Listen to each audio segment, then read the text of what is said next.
Okay, so I just awarded myself with a cookie for waking up past my nap so I can continue to work.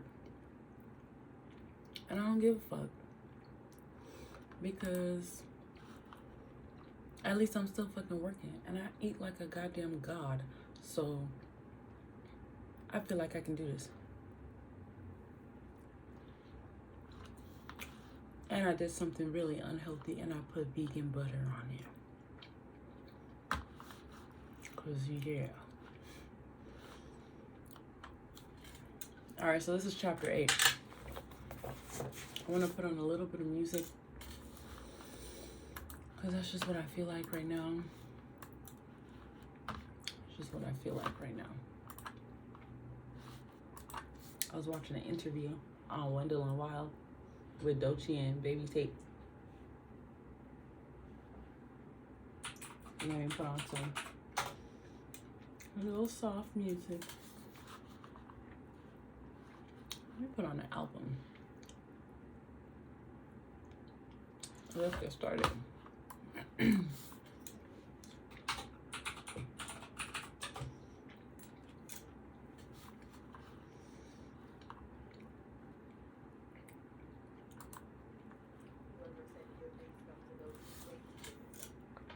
Okay.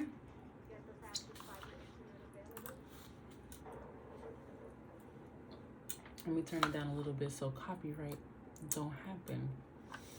Okay, so pretty much it's a quieter day today. My throat is hurting a little bit. I'm trying to figure out what's going on over there.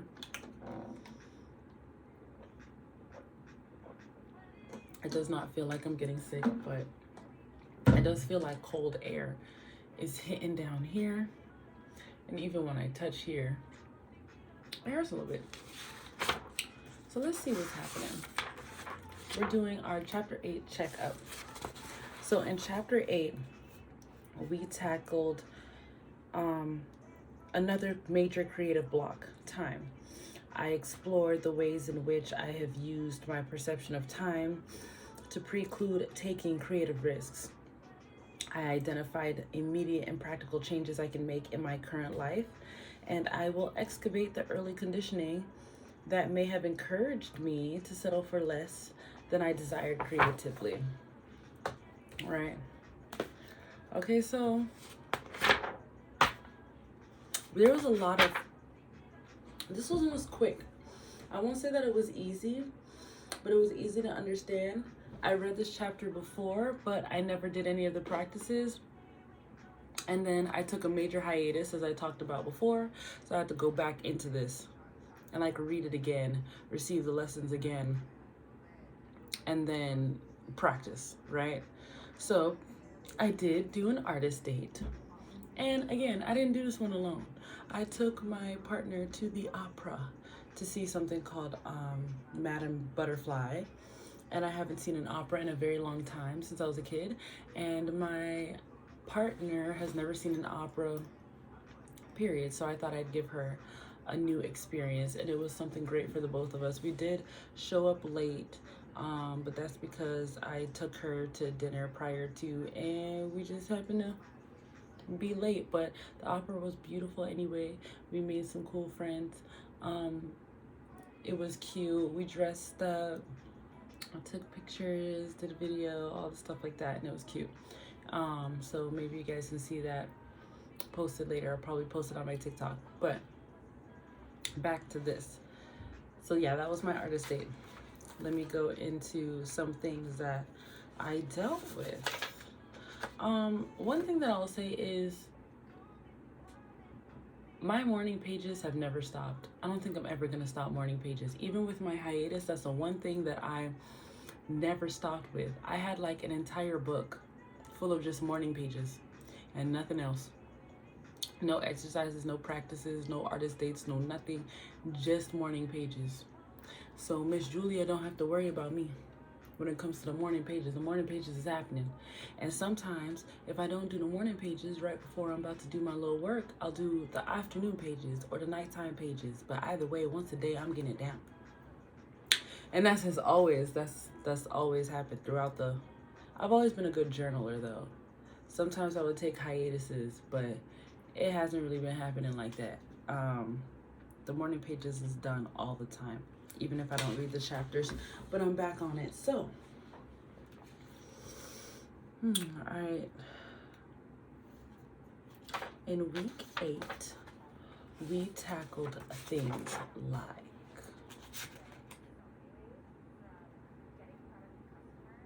emotional incest. Now, I know what emotional incest is, but the way that Julia talks about emotional incest is quite interesting.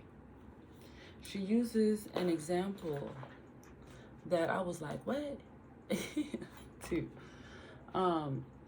She thinks that when critics critique without solution, they just emotionally violate you and they create a space where the critique can't be refuted. So she's saying that like teachers and mentors and things like that, say like I'm in art school and this is a personal experience and I'm saying names.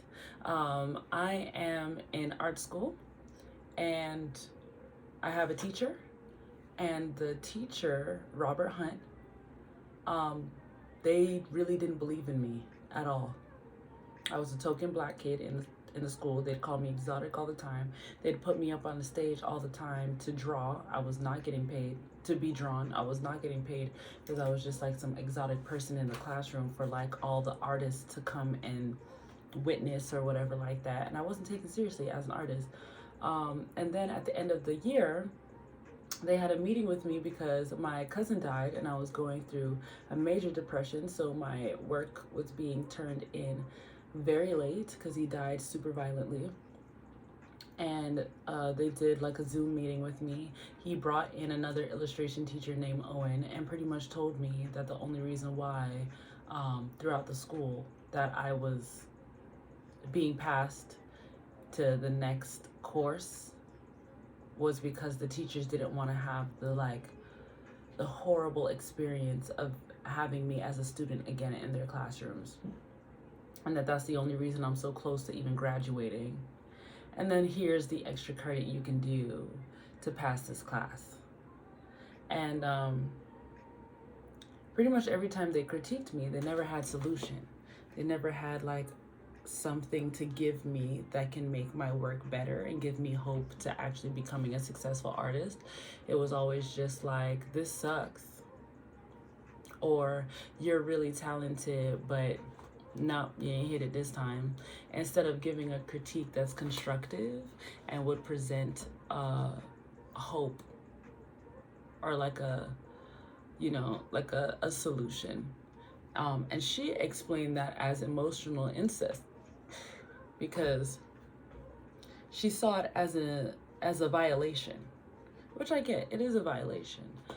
I don't know if I'd call it emotional incest though, but I do understand that it is a violation, a creative violation in my eyes. So that was something to understand, and that was something to draw attention to, that I kind of like pushed into the background of how many people have had negative impact-filled comments and how to work with those things, and the importance that that I shouldn't feel guilty about wanting a support system, because most people that are successful have this idea like, I can get it through the mud regardless. Like, if nobody believes in me, I'm gonna believe in me, and if you don't believe in yourself, da da da da da da. But like, there's nothing wrong with wanting a support system around you. There's nothing wrong with wanting a team. There's nothing wrong with wanting solution-based people. And so yeah, that was really interesting. And now I can be active in my practice with cultivating that for myself. Okay. What does she also talk about? Surviving hope and loss, of course.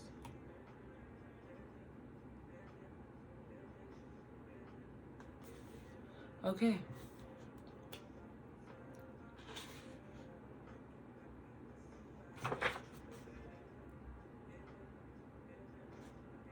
Of course, I'm going to cut this out.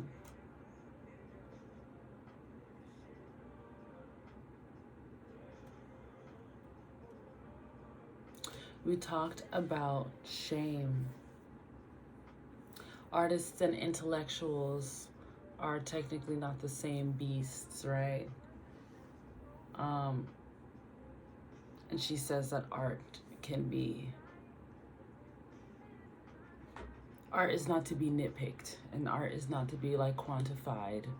Art is similar to quantum mechanics, where like once you measure it, once you try to pin it down, it shifts, and it's never to be caught in that state, that pure raw form anymore. That superposition form is what artists are, and the intellectuals who nitpick are the scientists who are trying to contain this creativity that cannot be contained in its pure form. And that the intellectualness, it's crippling.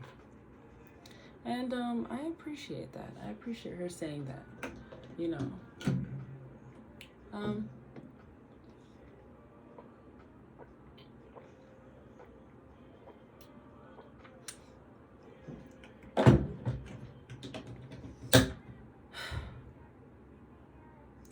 Yeah, but the critique is crippling, like I said, especially when you have no solution.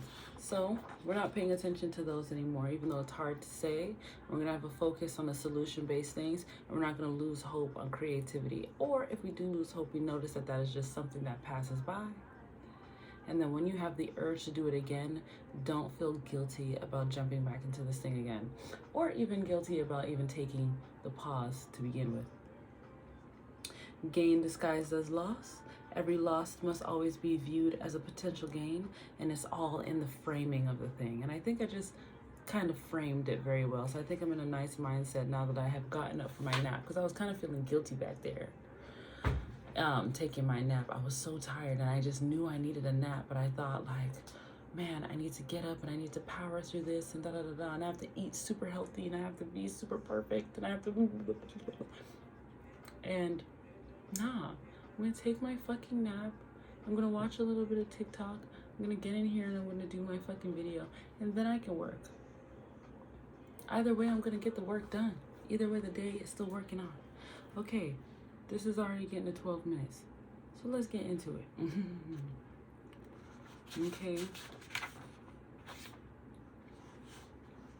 We did a lot of psychological diving. Okay.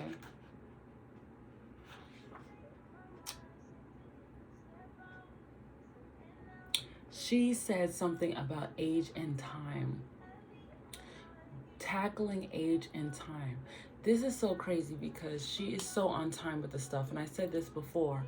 Okay, so I'm about to turn 25 in like less than a month. Okay? And I've been freaking out about it. This is a major age. I feel like I imagine myself to have everything put together, especially financially. And I'm not where I want to be. I'm better than most, but I'm also not better than most, if that makes sense. And I have people around me that are doing fantastic.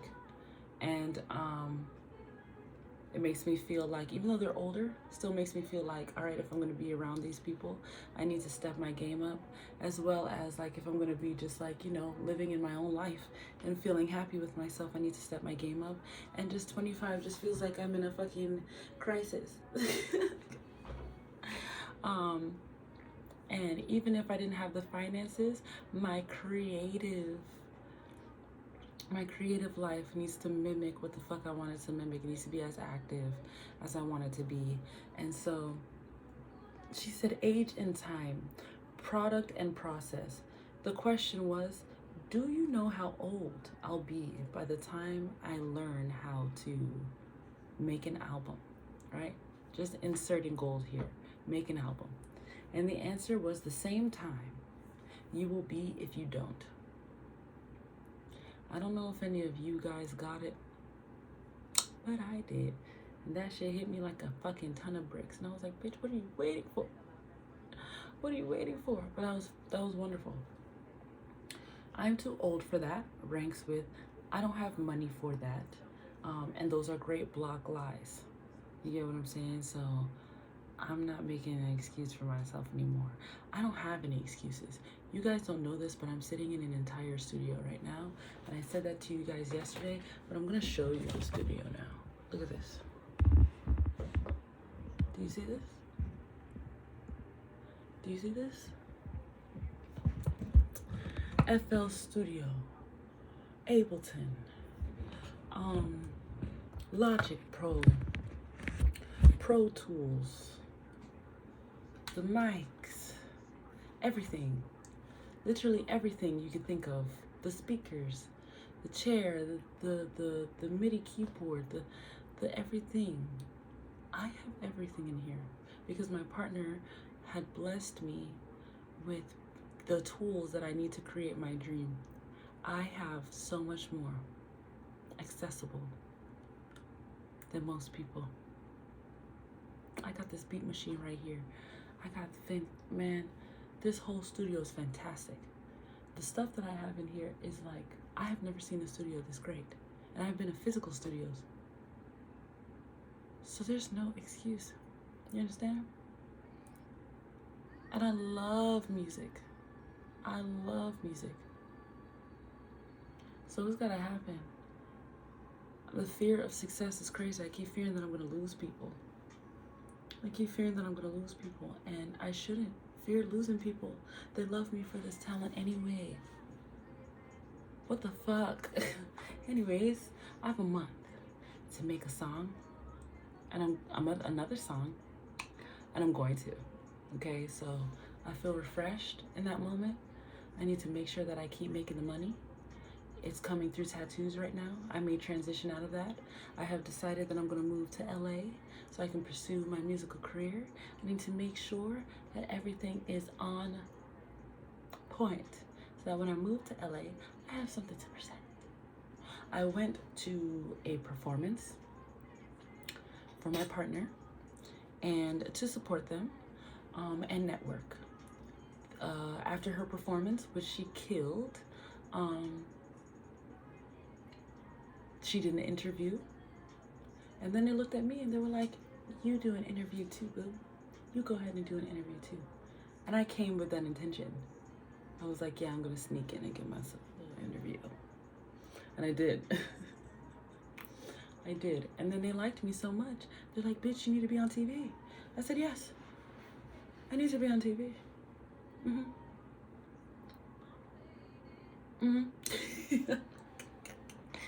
So I love that accomplishment. And then I asked them if I can do later performances. They said yes. Now, are they a major performance place? Not right now, but at the same time, I need to get into performance. This is what I asked for. It's what I asked for.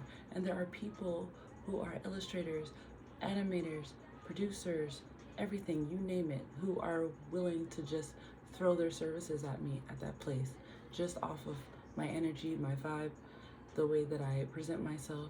And if I can do that, then I can do anything. I can do anything. So yeah, we did a lot of psychological deep diving, like I said, and it's good that I did it right now because I was focused. We was getting the shit done. We was getting it on time. I had the hyperfixation of the ADHD person, and then it went down again, and it went down really bad, real quick. And I was like, but at least it was just a few days, and I caught that hope. And we're pulling it back up again. We're pulling it back up again. That's why I came here with the cookie. I came here with a cookie.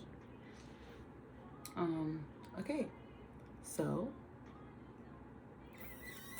the grace to be a beginner is always the best prayer for an artist. The beginner's humility and openness lead to exploration. Exploration leads to accomplishment. This is true. Again, studio. I need to use it to get better at it. I need to use this to get better at it. I need to use these to get better at it. I need to use this to get better at it. There's a whole cajon back there that I want to play. I gotta use that bitch. Oh, but I have been playing the electric guitar. I look damn good with an electric guitar. And these fingers look damn good playing the electric guitar. You understand? And I have an acoustic electric that I told you guys, and it's sexy. So yeah. Okay.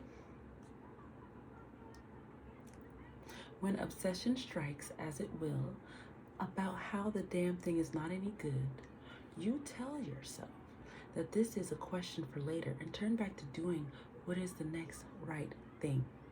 And that means you write your pages for the day. I write my pages always for the day. And that also means to me that I gotta be willing to do the shit sucky, which means this video is all over the place.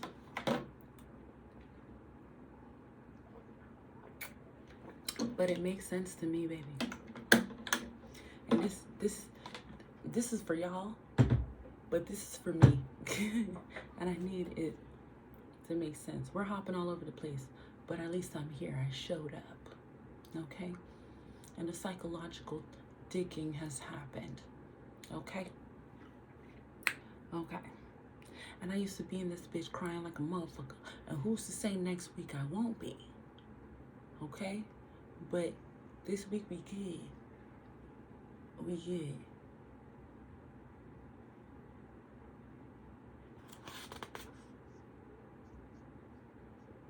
We obsess over the wrong things. And okay, so here was the issue. This is exactly what was happening. This is what Julia called me out on. Pretty much, I obsess over the wrong things. I use procrastination as an excuse to... Okay, I use my other issues as an excuse to procrastinate. So instead of like, all right, this is what I do. I wake up, I pray. I'm like, yes, I'm gonna make music today. I feel wonderful. I feel like a star. I feel like I'm gonna really just embody everything, and everything's gonna come tomorrow. Quantum physics, we're gonna hit it. This is here. It's here. We're ready. I start my morning pages. The morning pages goes good. Somebody calls my name or something needs to be done where I'm feeling like I'm wasting time because my morning pages is taking a little bit longer time than I thought it would have. I go downstairs. I see, oh shit, the laundry needs to be done. The dishes needs to be washed. And I think that that's going to be 2 seconds. 2 seconds out of my time. The bitch ends up taking the entire morning. And now I didn't make music that morning. And now I can't focus on music because I got to do everything else and stick to my fucking schedule.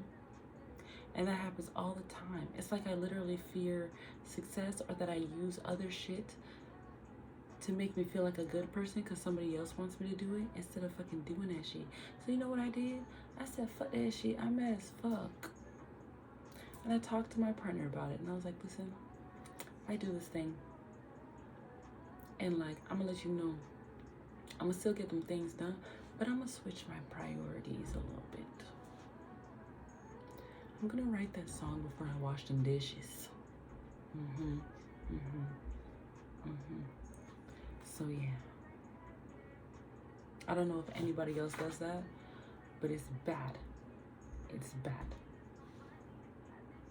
Hello? Hello? Babe? Babe?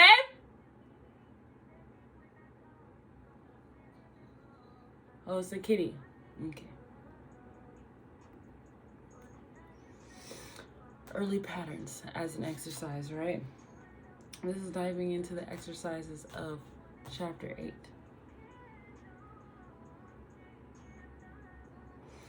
They wanted me to deep dive into my past. I had a lot of fucking traumas. I don't know if it was necessarily traumas, but it was definitely like things that happened that I can't forget.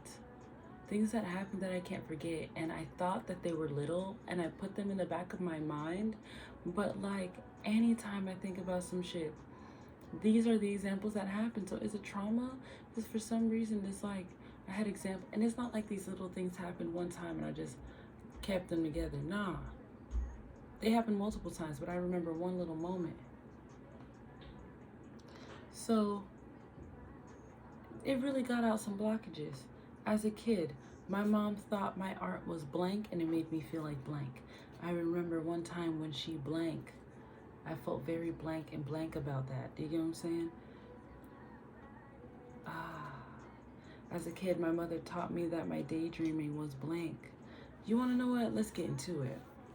As a kid, my mom thought my art was unimportant and not as good as my drawing skills. I mean, my art as in my music was unimportant and not as good as my drawing skills unless I did it with when she commanded. So she only valued me singing when she wanted me to sing her songs, which was also gospel songs.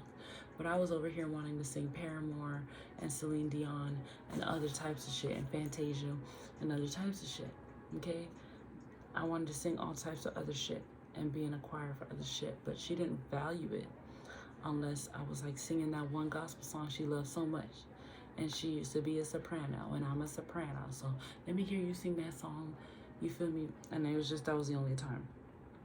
I remember one time when she scoffed when I told her I wanted to try gymnastics, and she said one flip across the mat and I'd be at the other side, and that I could never do gymnastics, pretty much insinuating that all the gymnast girls are small and itty bitty, and because I've been 5'6" since like the 7th grade, I couldn't be a part of gymnastics. But why the fuck didn't she know that gymnasts have their growth stunted because of how crazy they are? And the only thing that is really wrong, correct me if I'm wrong, is if you stop doing gymnastics and your body changes, then it makes it hard for you to do gymnastics again, because now you can't throw your body around the same exact way. So anybody could do gymnastics. You just want to kill my fucking dream. Damn. I felt very insulted and bullied about that, and I never forgot it. As a kid, my mother taught me that my daydreaming was for the rich and white.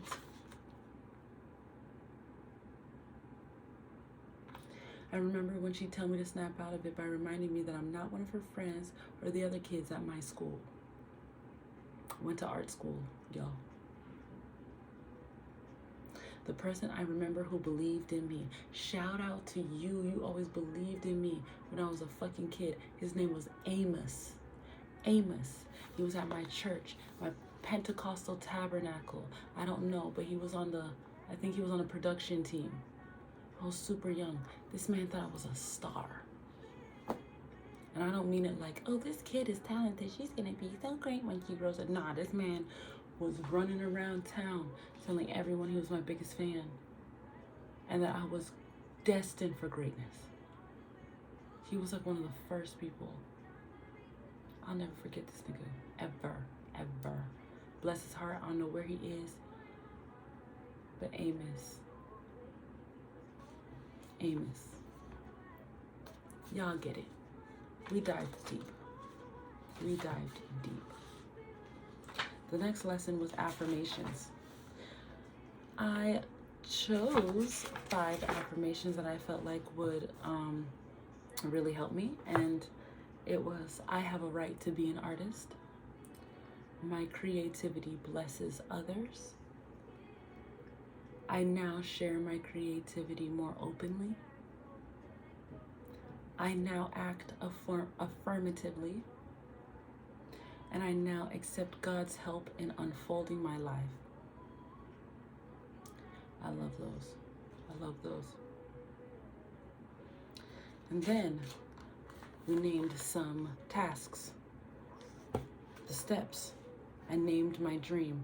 In a perfect world, I would secretly love to be a very rich and wealthy, happy and healthy woman who is in love with another rich, wealthy, happy and healthy woman, a famous woman. Me, for my music and arts, creatives, as well as my teachings. I would love to be a traveler, discoverer, an ever-changing and growing spiritual woman. I see it. I literally see myself. I have dreams about it, day and night, about me being this big, influential force, and blessing everybody who comes into me, literally like Jesus. Like Jesus. And I know it sounds ridiculous, and I know everybody in America wants to be a star, but I think I really got that shit. I think I really got that shit, and I think I got so much of it that I can transfer into different things, like being a politician, like being a discoverer on some Lara Croft shit, into being like fucking CIA agent, assassin. I fucking see that shit. Into being a Nobel Peace Prize winner for my teachings on quantum physics. I see it.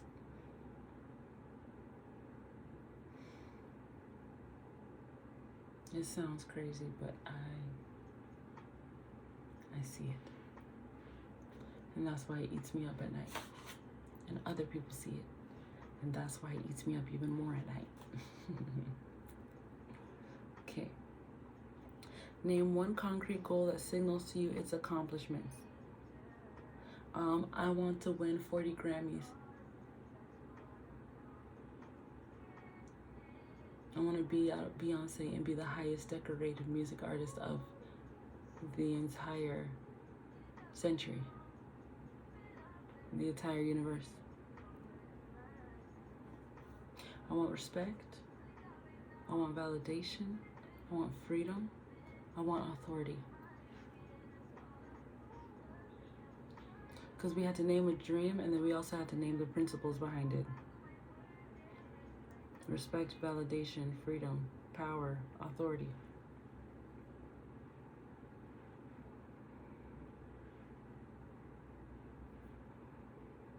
All right, that's just an example. New childhood. What might you have been had you had perfect nurturing? Bro, I wouldn't fear death. I wouldn't fear expression. I wouldn't fear communication. I wouldn't fear anything. My fear would die. I'd be smart, but my fear would die. If I had good upbringing. Everything else I think is perfect.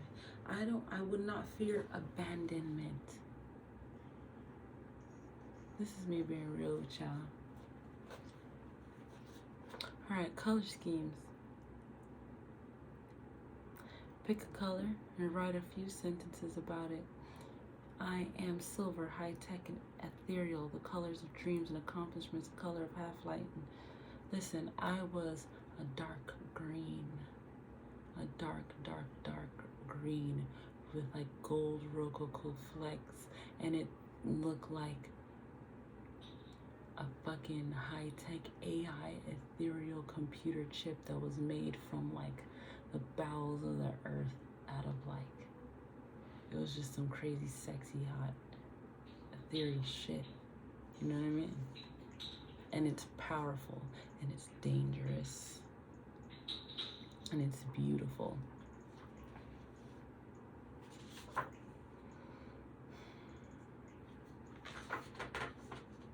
Yeah.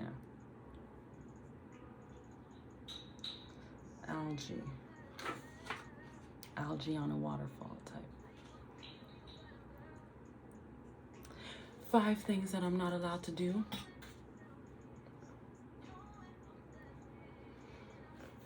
I wanted to punch any person who tried to make violent threats at women when they're losing arguments or feeling inferior. That happens so often. And the reason I wrote that down was because I was at the movie theater with my partner watching I was watching The Boogeyman, and every fucking scary movie that has been out for the past couple of years is camp. And like, as much as I like camp in terms of other things. I like early 2000s camp movies, Mean Girls, Clueless, you know, Dude, Where's My Car? Camp. You know what I mean? It's camp, but it eats. I don't care. But like, when every fucking thing is camp, bro, you start to forget whether these people can act or not. It don't feel camp no more, man. It just feels bad. And Boogeyman was it was kind of good because it wasn't camp. But the point that I'm trying to make is that people are so inconsiderate in the movie theater. I love packed movie theaters. I love the little whispers. I love the crinkling of paper bags. I love when people get scared. Bitch, I'm one of the ones that get scared. I love one of the funny black people in the back that always got something funny to say. Matter of fact, I'm that person, and my partner's that person. We be having the theater cracking the fuck up. But this is the thing. There's a time and a place. And these people never shut up. They didn't whisper. They were loud as fuck, and they were talking about nothingness, and it never stopped.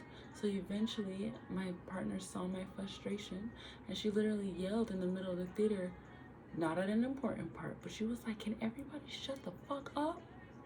For real. And everyone hushed. And then there's one motherfucker behind me who got his feet up on the chair next to me like this. So I'm sitting back here. He got his feet right here hanging over the chair next to me. And he gonna act like, he's like, "You better not be motherfucking talking to me, because bitch, I will." Bitch, you motherfucking what? What the fuck you finna do, bitch?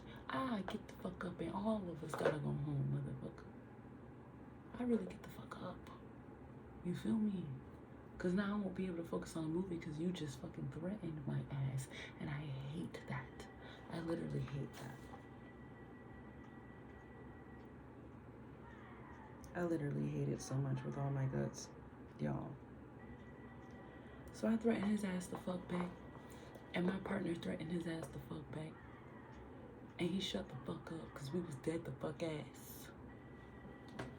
I hate niggas like him. Because we wasn't even talking to you. We was talking to everybody at the motherfucking theater. Everybody was talking. You weren't talking, sir. So who the fuck were you? Who are you threatening? Who are you defending? You don't even know these people. Shut your ass up. And let us all get into the movie. Then we say some comments when everybody's feeling the motherfucking vibe. Niggas don't even know what the fuck is going on in the beginning of the movie. Because you guys are over here just... We don't know what the fuck going on. Anyways, I said some shit. I said some shit about sexual assault to my sexual assaulter.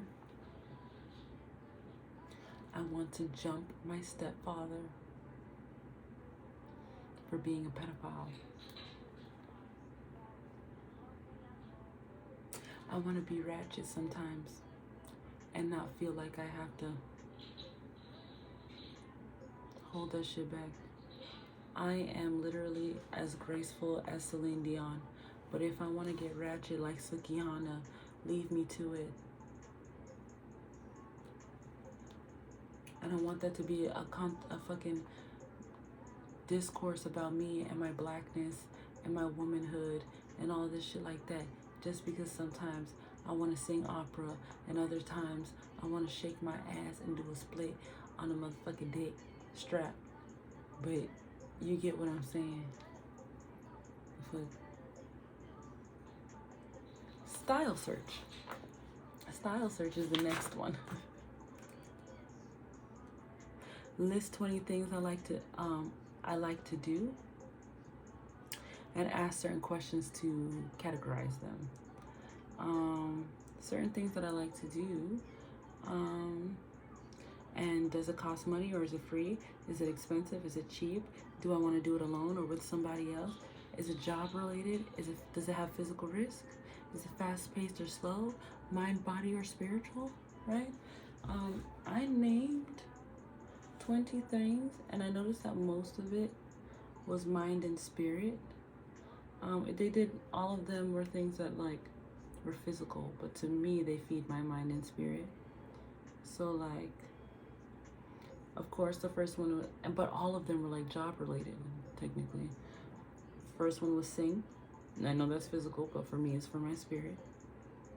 It was free, alone or with a group, low risk, fast paced. Travel, that's also body, but to me it's a mind thing. Expensive, medium pace, alone or with a group. 3, skydive, that's body. Cheap, high risk, with support. I want that with somebody. And fast paced. I want to be a polyglot. I like to learn languages. That's mind. It's expensive, low risk. And I want to learn it with people. Slow pace. You get it. I named a lot of other things. Everything except for skydive is work related though. You realize that? Oh, but is it work related?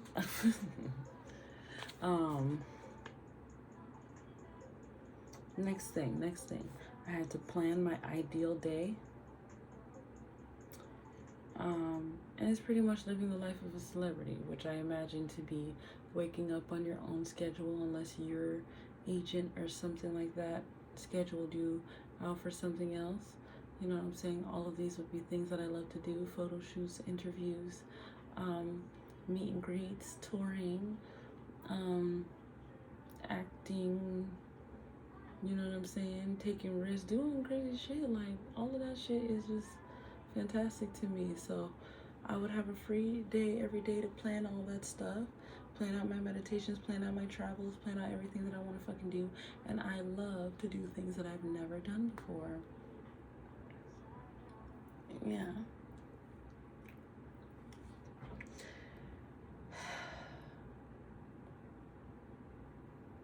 Choose one festive aspect from my ideal day. Allow myself to live it. You may not be able to move to Rome yet, but even in a small grungy apartment, you can enjoy a homemade cappuccino and a croissant.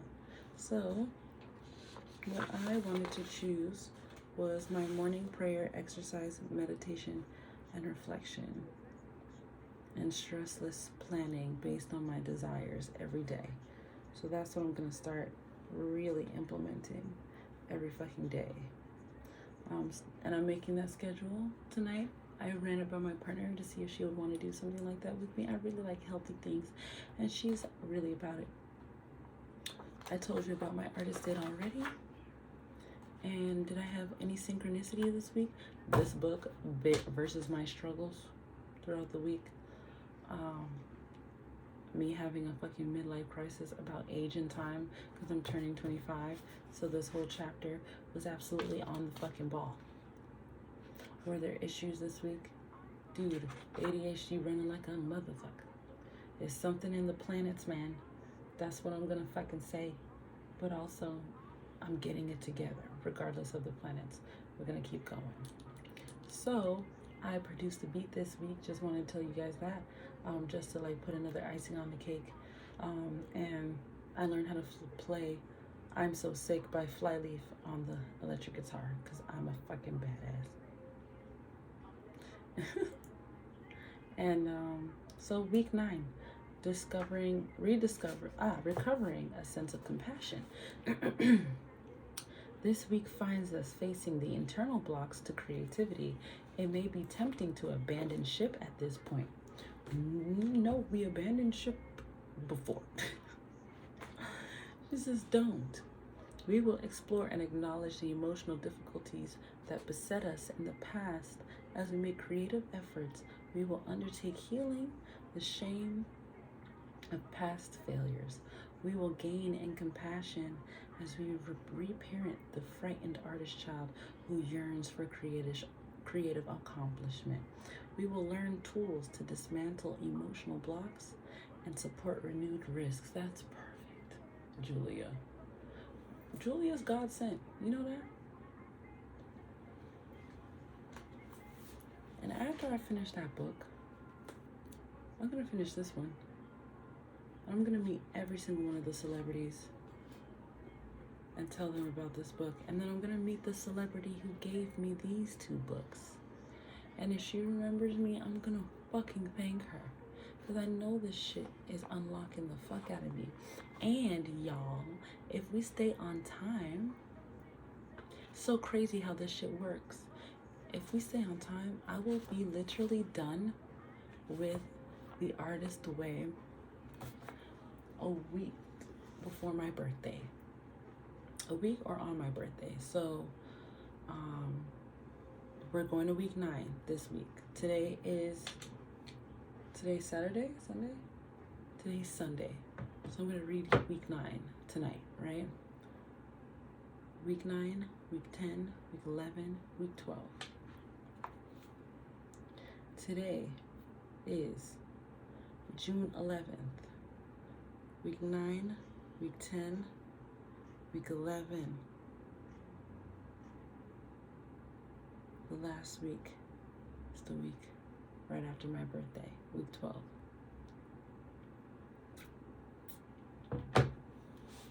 To me, it sounds like perfect timing.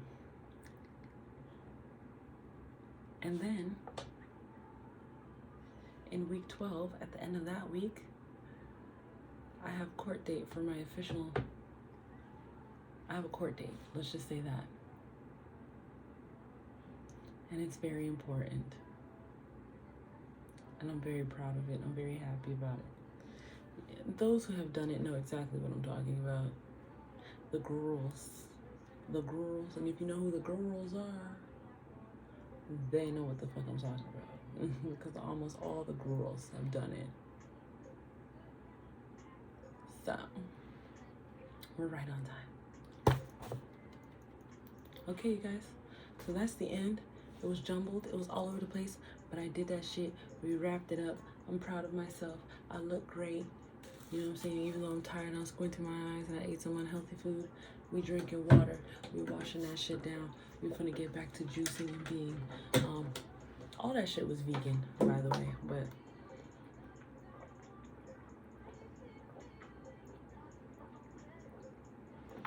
just because it's vegan doesn't make it healthy. And yeah, if y'all don't believe me, I really am vegan. Like, look at this. I got vegan ranch. Like, don't do me. I ate a salad.